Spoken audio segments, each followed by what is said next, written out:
In this WrestleTalk news, an AEW star suspended, Ronda Rousey says she wants to become a tag wrestler, the future of ROH and more. Subscribe and enable notifications to always on for daily wrestling news videos, because we bring you the answer to the greatest pro wrestling mystery of our time. Who threw the pie at Kevin Owens? Support WrestleTalk!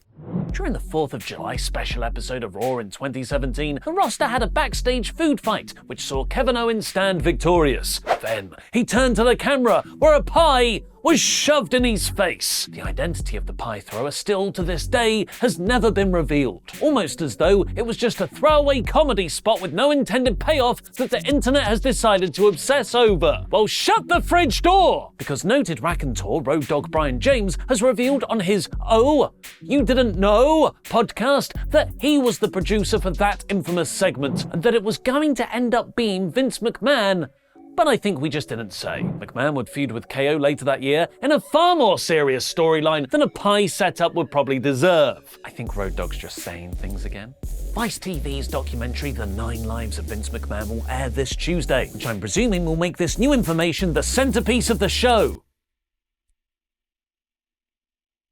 ROH's final battle took place on Saturday 10th, which saw Athena become the new ROH Women's Champion, the Embassy pick up the World Six-Man titles, Wheeler Yuta win back the Pure Championship, the Briscoes win the ROH Tag Team titles from FTR in an excellent double dog collar match, that made Dax Harwood's face look like this the next day, and Claudio Castagnoli defeat Chris Jericho, thus ending the Ocho's 3-month anti-ROH World title reign. In a creative end to the pay-per-view, Jericho actually tapped out in Claudio's big swing after over 30 rotations, which AEW Dub on Twitter called dumb finish. Why would you tap to that? Want to be creative, but it's a no from me. Which Jericho calmly responded to, saying, "Hey, face, ever experienced this move? It's barbaric! I tapped out, you would have your pants and cried for mummy." The finish of the opening match, though, went down even worse, where Blake Christian and AR Fox defeated Rush and Dralistico, even though Dralistico clearly kicked out just before the 3 count. Rush and Dralistico gave the victorious babyfaces a stiff-looking beatdown afterwards and put their hands on the referee. It's unclear how much of this was a storyline angle, with it either being planned, a botched count from the referee, or Dralistico going into business for himself. Dave Meltzer has pointed towards Rush and Dralistico, who are real-life brothers, and their behavior in Mexico in the past, where if they didn't like the booker's decision for them to lose, they would clearly kick out before the 3 count, undermining the referee, the person who beat them,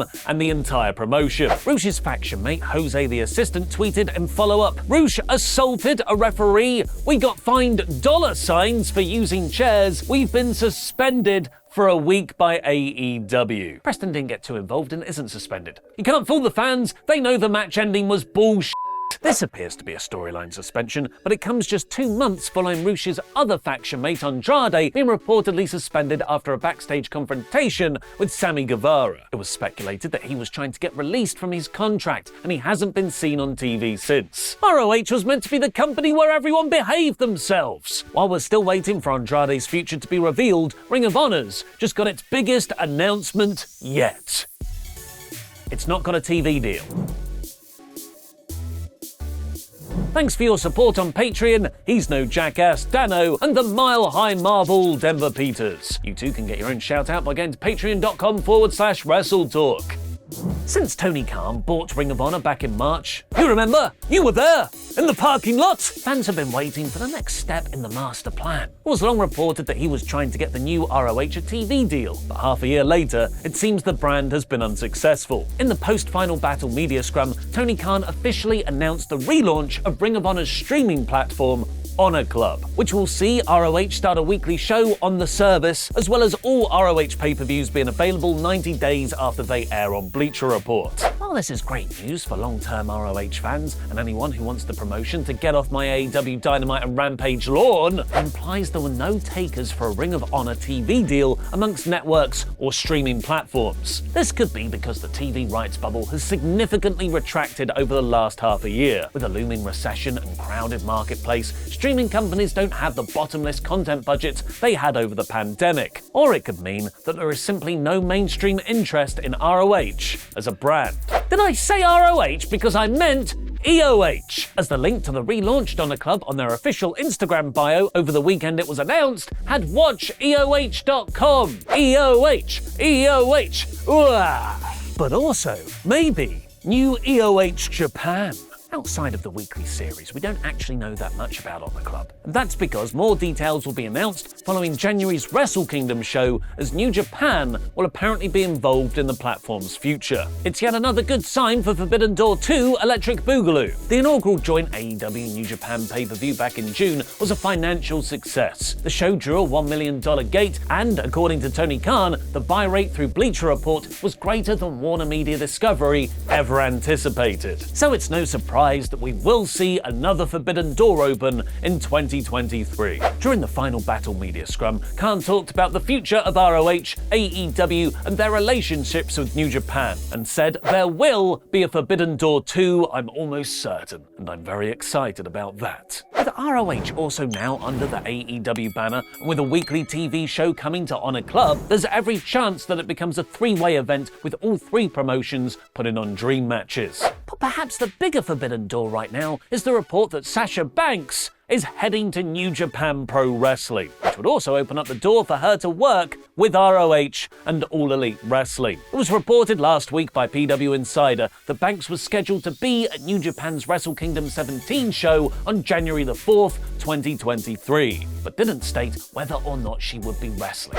It led to speculation that this could just be a backstage visit, or maybe even the beginning of a relationship between New Japan and WWE. After all, Banks, as far as we know, is still under contract to the McMahons. I even had a conspiracy theory that this was all part of Triple H's evil plot to undermine AEW's talent freedom perk, by letting his wrestlers appear for other promotions too, like Carl Anderson at that same Wrestle Kingdom show, or Shinsuke Nakamura working for Noah. But according to Dave Meltzer, while Banks won't be wrestling at the event, she has dates with New Japan Pro Wrestling in her deal. Meltzer isn't clear on what this deal is, but notes that it currently isn't signed. She could still sign with WWE and this could all fall apart, but as far as New Japan are concerned, they have a deal. Meltzer explains that Sasha and WWE were talking over the summer, but they were very far apart on money. He added she wanted a lot. What she was asking for was a very high number for a WWE woman wrestler, but again, if you look at the amount of money WWE takes in, she still would have been underpaid. That's also not to mention how much money Banks has made outside of WWE since she walked out of the company earlier this year. The belief is that Banks' contract ends at the end of this year, allowing her to work freely for anyone in 2023. But Meltzer also adds that Banks could be a victim of the dreaded contract freeze, something that hit Brody Lee and FTR when they were trying to leave the company, where because Banks hasn't worked for WWE since May, they could freeze her contract for the amount of time she missed, essentially adding on nearly a full year. That would mean she couldn't wrestle outside of WWE until late 2023. So how does AEW fit into all of this? Meltzer speculates New Japan Pro Wrestling cannot afford to pay the numbers that WWE was willing to pay her. I can say that. AEW could, obviously, afford that. So is it a deal where she does both? Perhaps. That I cannot confirm at all. I know when I asked AEW about it,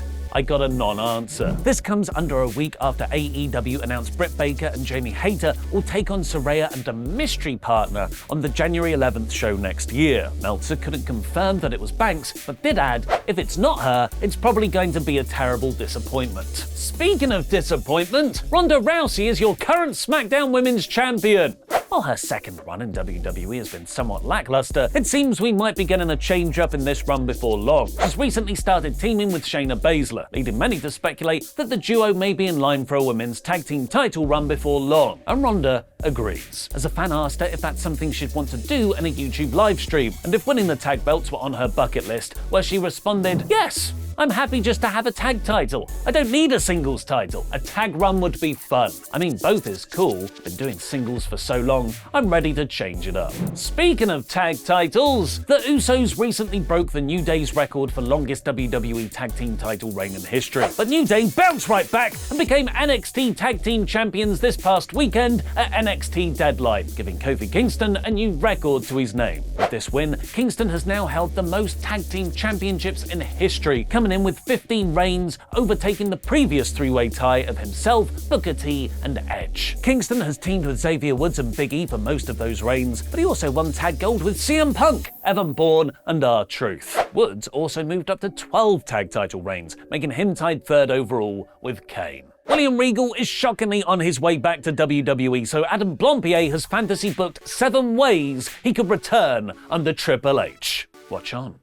Yes, I know. All right, I know that William Regal's not allowed on WWE screens until at least 2024. I know that. Stop telling me things that I already know. But the point is, William Regal's now gone from AEW and he's going back to WWE, and he was a massive deal over there, including being an on-screen character. So I thought, why not strike while the iron is hot, and the iron is pretty hot right now, to come up with some booking ideas when he does eventually make it onto TV.